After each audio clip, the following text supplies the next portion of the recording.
मित्रांनो, जगात कुठेही जर कोणालाही सत्ता हवी असेल, लोकांवर राज्य करायचं असेल, तर त्यासाठी युद्ध, हत्यार, तोफा लागत नाहीत. फक्त एकच गोष्ट पुरेशी असते, लोकांचा विचार काबूत ठेवणं. त्यासाठी सगळ्यात सोपा मार्ग आहे लोकांना धर्माच्या भीतीत अडकवणं. त्यांना इतकं धार्मिक बनवा, इतकं अंधश्रद्धाळू बनवा की ते स्वतःच्या दुःखालाही देवाची इच्छा समजतील. आपल्यावर होणारा अन्याय त्यांना गॉड्स प्लॅन वाटेल आणि ते असं मानतील की आपलं नशीबच असं आहे. हीच तर खरी गुलामी आहे. वेड्या हातात नाहीत पण मेंदूत आहेत. जिथं भीती ही साधन बनत्या आणि श्रद्धा ही नियंत्रणाचं हत्यार बनत्या. माणूस पाप पुण्याच्या जाळ्यात एवढा अडकतोय की तो जगणं सोडून फक्त घाबरून जगतोय.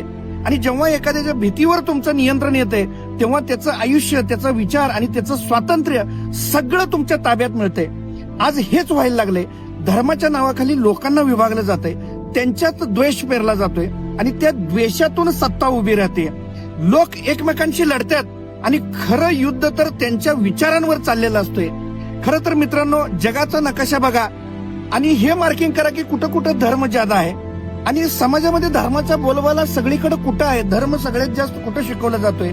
आणि दुसरी गोष्ट, ह्याच्यावर पण चिंतन तुम्ही करून बघा की भ्रष्टाचार, अन्याय, अत्याचार ज्यादा कुठं व्हायला लागलाय. तुम्हाला असं लक्षात येईल, असा तर एकच देश आहे.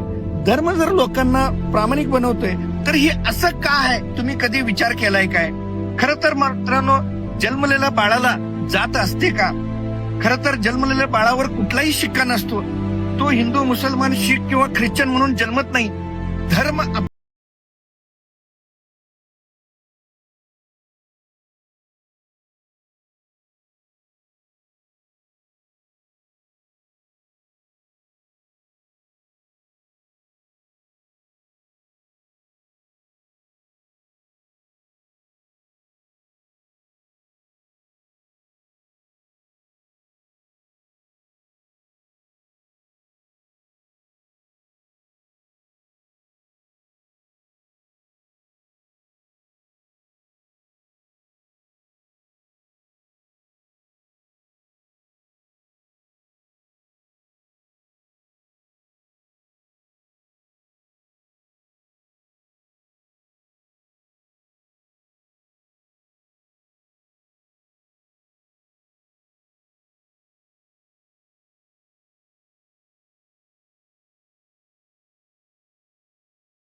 जागा व्हा, विचार करा, स्वातंत्र्य शिका, मनाचं आणि देशाचं हे.